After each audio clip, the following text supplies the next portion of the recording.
إن الحمد لله نحمده ونستعينه ونستغفره ونعوذ بالله من شرور أنفسنا ومن سيئات أعمالنا من يهدي الله فلا مضل له ومن يضلل فلا هادي له وأشهد أن لا إله إلا الله وحده لا شريك له وأشهد أن محمدا عبده ورسوله وبعد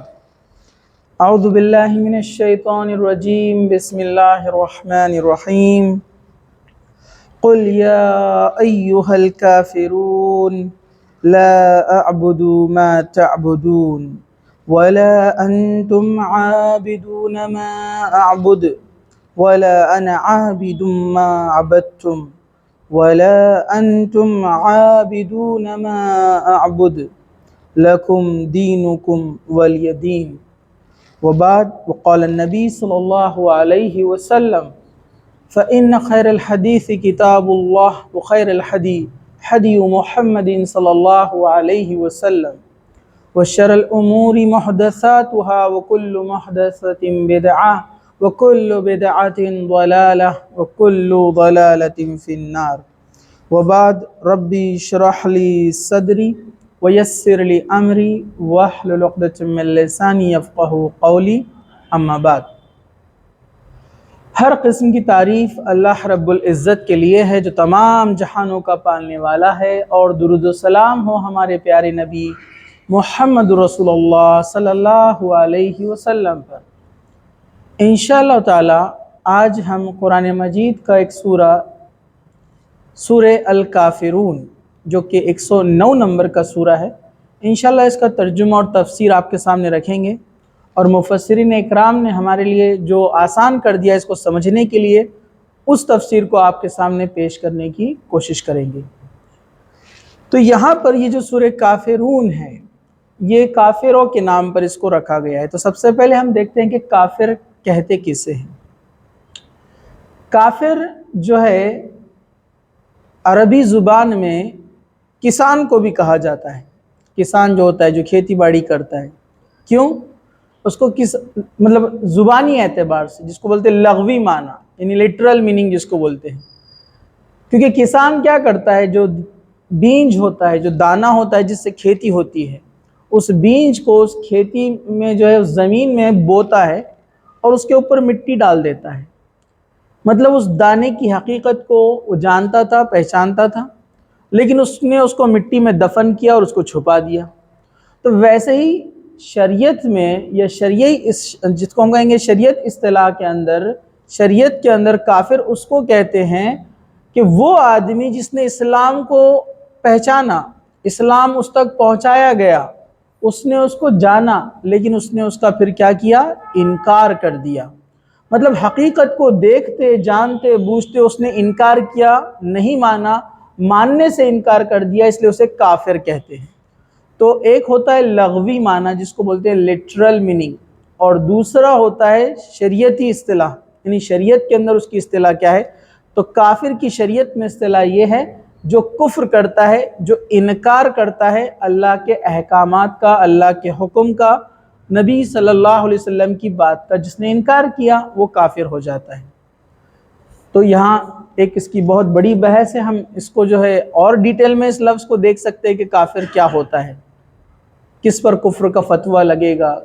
کن احکامات کے نہ ماننے پر انسان کافر نہیں ہوتا ہے۔ تو ایک لمبی بحث ہے، ہم اس میں نہ جاتے ہوئے ہم موٹی موٹی یہاں پر بات کہیں گے۔ اللہ کے حکم کو نہ ماننے والا، اس کا انکار کرنے والا، وہ کافر ہو جاتا ہے، ٹھیک ہے۔ تو یہاں پر اس سورت کا شان نزول کیا ہے، یہ سورت کیوں نازل ہوئی، اس کا بیک گراؤنڈ کیا ہے؟ دراصل جو مشرکین مکہ تھے، جو مکہ کے بڑے بڑے سردار تھے، یہ اللہ کے رسول صلی اللہ علیہ وسلم کو دعوت اسلام سے، یعنی اسلام کی دعوت دینے سے روکنے کے لیے کئی ہتھ کنڈے اپنا چکی تھی، کئی ترکیبیں اپنا چکی تھی۔ اللہ کے رسول صلی اللہ علیہ وسلم کو انہوں نے آفر بھی دیا تھا حضرت ابو طالب کے ذریعے کہ اگر اللہ کے رسول صلی اللہ علیہ وسلم اگر چاہتے ہیں کہ عرب کی سب سے خوبصورت عورت سے ان کا نکاح کر دیا جائے تو ہم تیار ہیں، صرف محمد صلی اللہ علیہ وسلم اپنی اس بات سے رک جائے، یہ جو کہہ رہے ہیں لا الہ الا اللہ محمد رسول اللہ، اس پیغام سے رک جائے، ہمارے معبودوں کو برا نہ بولے۔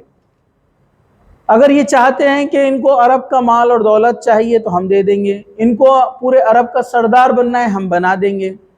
حضرت ابو طالب جو اللہ کے رسول صلی اللہ علیہ وسلم سے بڑی محبت کرتے تھے، پچھلے لیکچر میں ہم نے دیکھا، وہ گئے اور کہا کہ بھتیجے،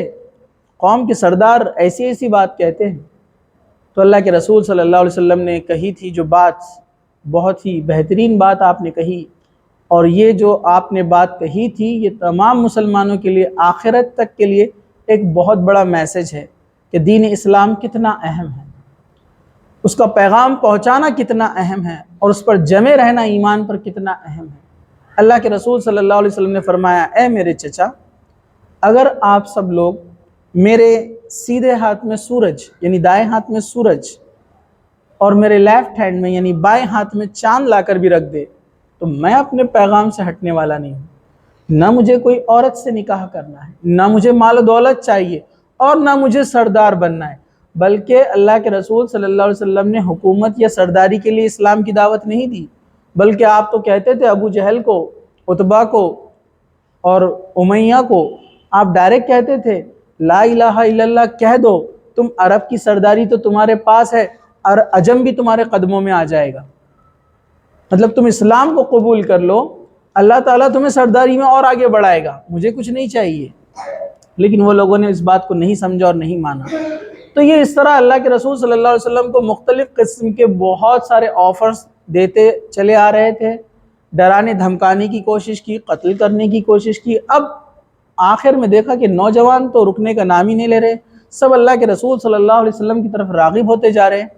تو آخر میں انہوں نے جو ایک چیز اپنائی جو آج کل کے دور میں بھی اپنائی جاتی ہے، وہ یہ تھی کہ کچھ لوگ مل کر اللہ کے رسول صلی اللہ علیہ وسلم کے پاس پہنچے اور کہنے لگے ایک کام کرتے ہیں، ٹھیک ہے تم اپنی بات سے تو ہٹنے والے ہیں نہیں ایک اللہ کی عبادت سے، ہم اپنے معبودوں کو چھوڑ نہیں سکتے جو 360 بت ہیں، تو ایک کام کرتے ہیں، ایک سال تم ہمارے معبودوں کی عبادت کرو اور ایک سال ہم تمہارے خدا کی یعنی اللہ کی عبادت کریں گے۔ اس لیول تک آ گئے تھے یہ لوگ۔ تو یہ ہر دور میں ایسے ہوا ہے، جیسے ہوتا ہے نا سرو دھرم سمان، لوگ بولتے ہیں دوسرے مذاہب کی عزت کرنا اسلام خود سکھاتا ہے۔ جیسے قرآن میں اللہ تعالیٰ نے کہا دشنام کو گالی مت دو۔ دشنام کسے کہتے ہیں؟ اللہ کے علاوہ جن کی پوجا اور عبادت اور اپاسنا کی جاتی ہے ان کو دشنام کہتے ہیں، اردو زبان میں بھی۔ تو اللہ تعالیٰ نے قرآن میں کہا کہ دشنام کو گالی مت دو، مطلب ان لوگوں کو برا بھلا مت بولو جو غیر قومیں جن کو پوجتی ہیں، ان کے گاڈز، ان کے بھگوان، ان کو برا مت بولو، گالی مت دو، ان کے بارے میں بیڈ ورڈز یوز مت کرو، کیونکہ کیا ہوگا اللہ تعالیٰ نے کہا کہ وہ لوگ دشمنی میں پھر اللہ تعالیٰ کے لیے غلط الفاظ استعمال کریں گے اور یہ اللہ تعالیٰ کو پسند نہیں رہے گا۔ تو اسلام نے ہم کو اخلاق سکھائے ہیں کہ ایک اللہ کی دعوت غیروں کو تو پہنچانا ہے، لیکن ان کے بڑے کو، ان کے خداؤں کو، ان کے معبودوں کو برا مت کہو، بس اسلام پہنچا دو کہ یہ ہے اسلام اور یہ ہے حق، تمہارے اس میں کیا برائیاں ہیں کیا گندگی وہ آپ کو بتانے کی ضرورت نہیں ہے۔ تو یہ اسلام کی تعلیمات ہے، کتنا اسلام دوسرے مذاہب کا بھی ریسپیکٹ کرتا ہے، ادب کرتا ہے، یہاں تک کہ اللہ کے رسول صلی اللہ علیہ وسلم نے قوموں کے بڑے سرداروں کو بھی برا بھلا نہیں کہا، کبھی ایسے نہیں کہا کہ تمہارے سردار تو ایسے، یہ تو بڑے برے ہیں، یہ تو دھوکے باز ہے، شر پسند ہے، بلکہ قرآن نے کہا، اللہ تعالیٰ نے بھی کہا غیر قوموں کے سرداروں کو اور ان کے بڑوں کو اور ان کے علماء کو، لیکن اللہ کے رسول صلی اللہ علیہ وسلم کی زبانی اللہ تعالیٰ نے کبھی نہیں کہلوایا، کیونکہ یہی آپ کے اخلاق تھے جس وجہ سے دشمن بھی آپ کے گرویدہ تھے، آپ کے سامنے جو ہے سر تسلیم کر لیتے، ایمان نہیں بھی لاتے، لیکن ان کا دل اللہ کے رسول صلی اللہ علیہ وسلم کا جو ہے عزت کرتا، ریسپیکٹ کرتا۔ تو کبھی ان کے معبودوں کو برا نہیں بولنا چاہیے، نہ ان کے بڑوں کو گالی گلوچ کرنی چاہیے، بلکہ اچھے اخلاق سے اسلام ان کے سامنے پیش کرنا چاہیے، چاہے پھر وہ یہودی ہو، عیسائی ہو، مشرکین ہو، کوئی بھی ہو، ٹھیک ہے۔ تو یہ صورت اب اس وقت نازل ہوئی۔ دیکھیے اسلام ایک طرف ادب اور اخلاق سکھاتا ہے کہ ان کو برا مت بولو، ان کے معبودوں کو برا مت بولو، لیکن اسلام یہ بھی سکھاتا ہے کہ آپ کی لمٹ کیا ہے، مطلب ان کے ریسپیکٹ میں آپ ایسے نہیں ہو جانا کہ آپ بھی ان جیسے ہو جا رہے اور ان کی جیسی جو ہے چال چلن اور عمل شروع کر دیتے، کیونکہ اللہ کے رسول صلی اللہ علیہ وسلم نے کیا فرمایا؟ من تشبہ بقوم فہو من، جس نے جس قوم کی مشابہت کی، اس جیسی کاپی کی، ان جیسے چال چلن، دکھنا، چلنا پھرنا، اٹھنا، کپڑے، ان کے جیسے عمل عبادت کی، آپ نے فرمایا کہ وہ انہی میں سے ہے۔ یہ آدمی ایمان پہ سے ہٹ گیا، مطلب جو غیروں کے طریقے اپنائیں، ان کے اندر گھل مل جائے پوری طریقے سے،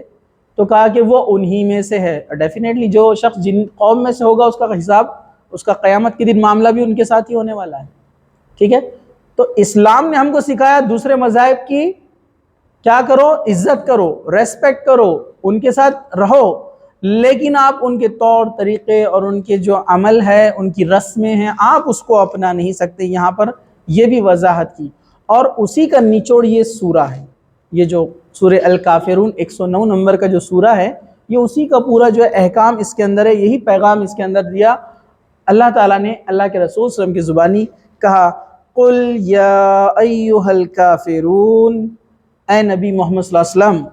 آپ کہہ دو کہ اے کافرو،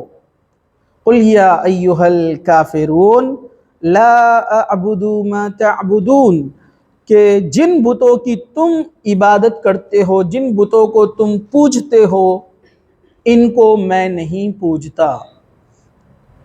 سیدھے سیدھے دو ٹوک الفاظ میں کہہ دیا اللہ سبحانہ وتعالیٰ نے اللہ کے رسول صلی اللہ علیہ وسلم کی زبانی، کہ وہ جب کافر آئے، مشرکین آئے، کہا کہ 1 سال ہم آپ کے اللہ کی عبادت کریں گے اور 1 سال آپ نے ہمارے 360 جو بت ہیں ان کی عبادت کرنا۔ تو اللہ تعالیٰ نے کہا نہیں، اس میں نو کمپرومائز۔ ایمان کے معاملے میں، شرک کے معاملے میں اللہ تعالیٰ بالکل برداشت نہیں کرتا ہے، بالکل اللہ سبحانہ وتعالیٰ اس بات کو کبھی ایکسیپٹ نہیں کرے گا۔ جو شرک پر مر جائے گا وہ کبھی جنت میں داخل نہیں ہوگا۔ ہم نے پچھلے بار درس میں دیکھا، جس کسی نے اللہ کے ساتھ شرک کیا، اللہ نے اس پر جنت حرام کر دی، وہ کبھی جنت میں داخل نہیں ہوگا۔ تو دوسرے معبودوں کو پوجنا، عبادت کرنا، یہ شرک ہے۔ تو کہا لا اعبد ما تعبدون۔ اللہ کے رسول صلی اللہ علیہ وسلم کے اخلاق سب سے بہتر تھے،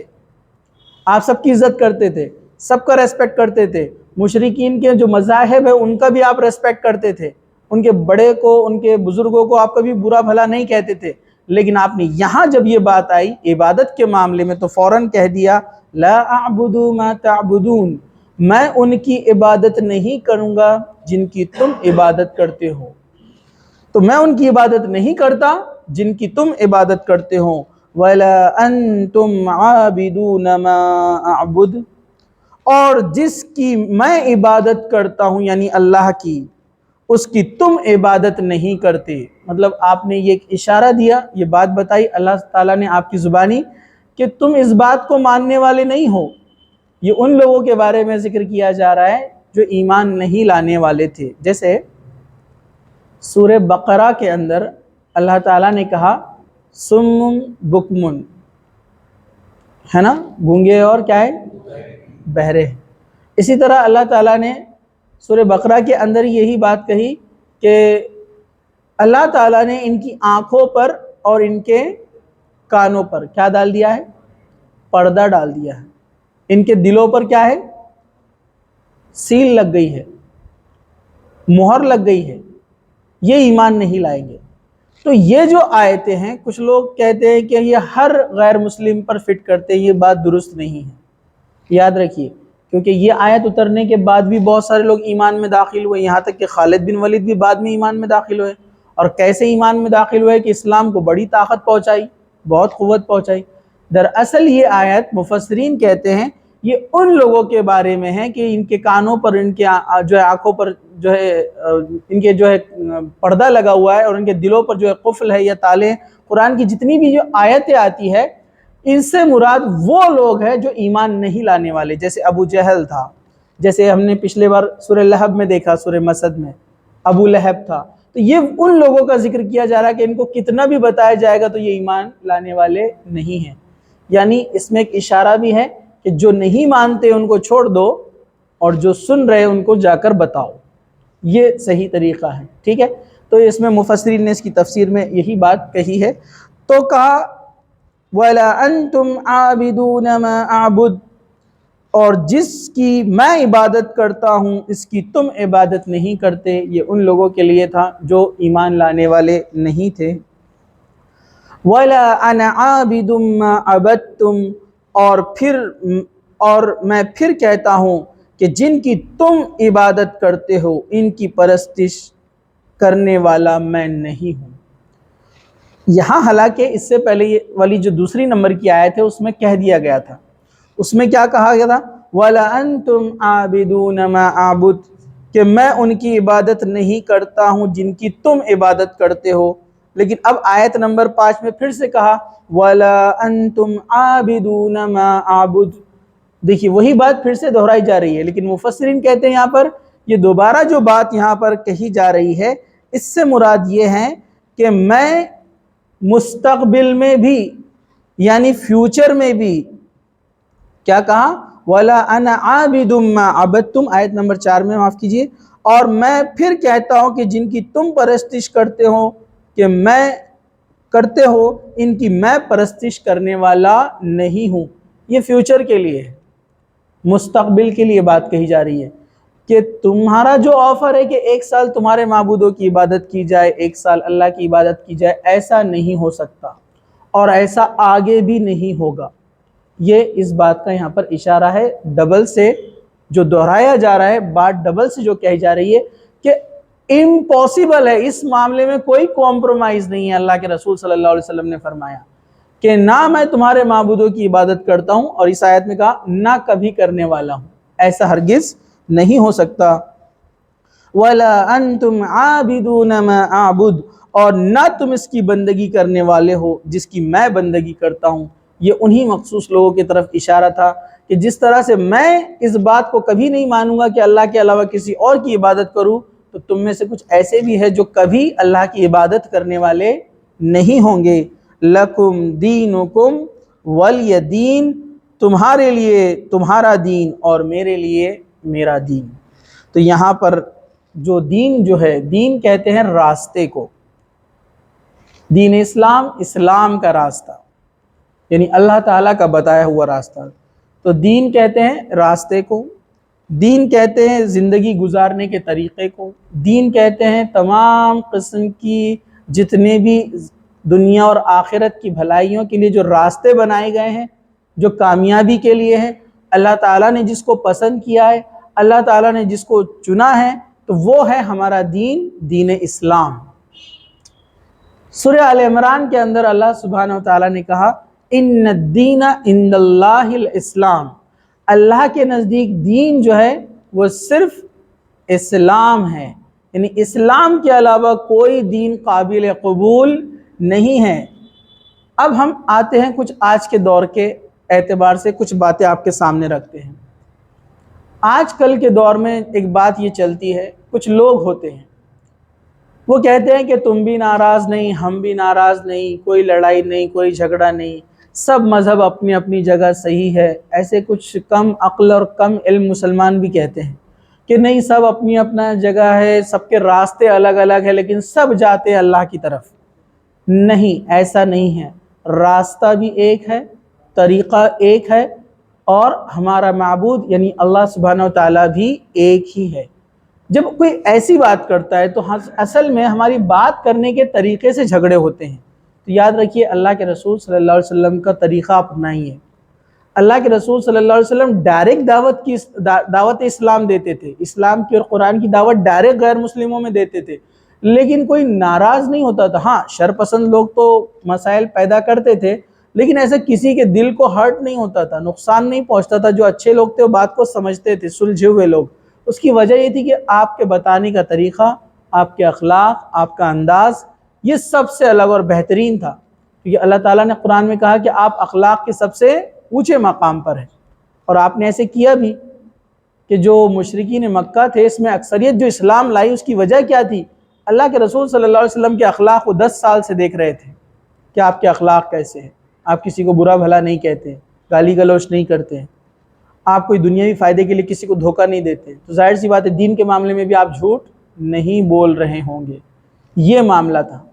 تو دیکھیے آج کے دور میں جو لوگ بولتے ہیں کہ ارے نہیں تم مسلمان تو صرف تمہارا ہی بولتے کہ ہم ہی صحیح، ہمارا ہی صحیح، تو ان کو بولنا چاہیے دیکھیے ہم سب کی عزت کرتے ہیں، سب کا ریسپیکٹ کرتے ہیں، لیکن اسلام کے اندر جو چیز بتائی گئی ہے شرک، ہم شرک نہیں کر سکتے۔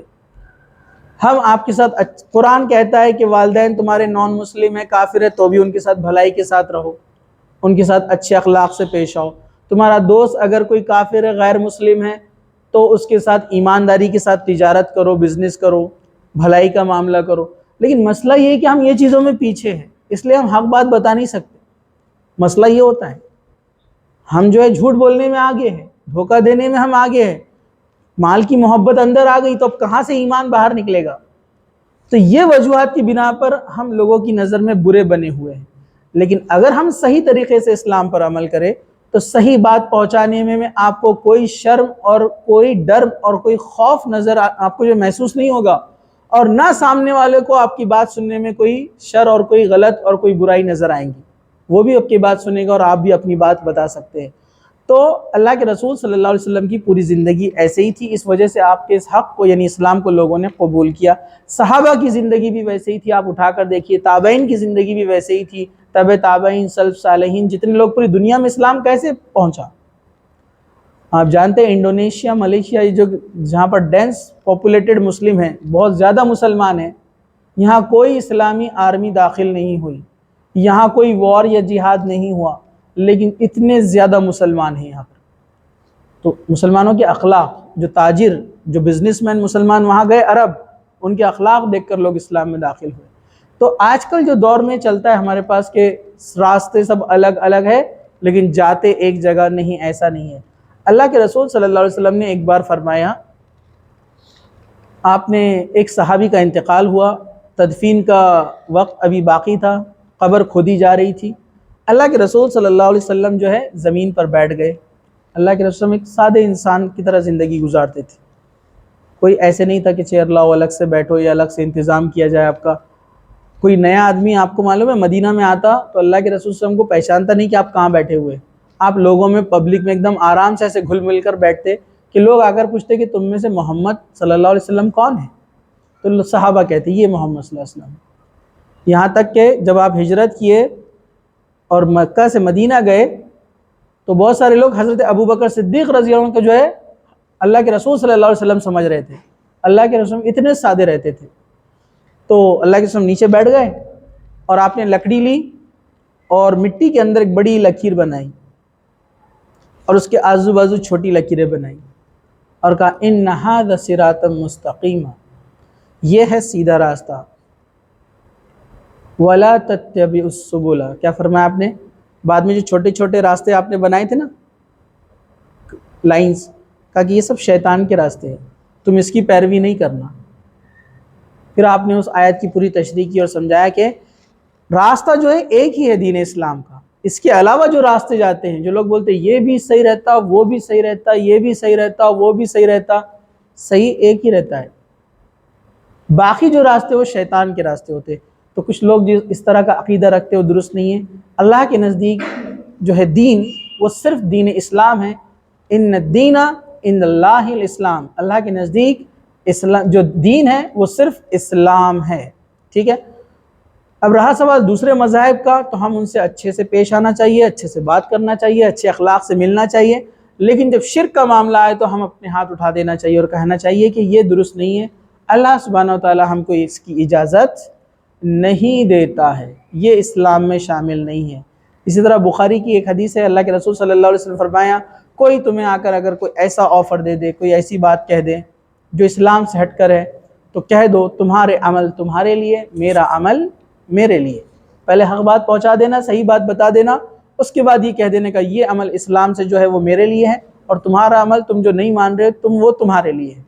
تو یہ خلاصہ تھا سورہ الکافرون کا، جو یہاں پر سورہ 109 نمبر کا سورہ ہے، اور اللہ سبحانہ وتعالیٰ سے دعا ہے کہ اللہ سبحانہ وتعالیٰ ہمارے ایمان کو مضبوط بنائے، دین اسلام پر ہم کو قائم رکھے، اسلام کی دعوت دوسروں تک پہنچانے والا بنائے، جب تک زندہ رکھے اسلام پر زندہ رکھے، خاتمہ ایمان پر ہو۔ وآخر دعوانا ان الحمد للہ رب العالمین، سبحان ربک رب العزت عما یصفون، وسلام علی المرسلین، والحمد للہ رب العالمین۔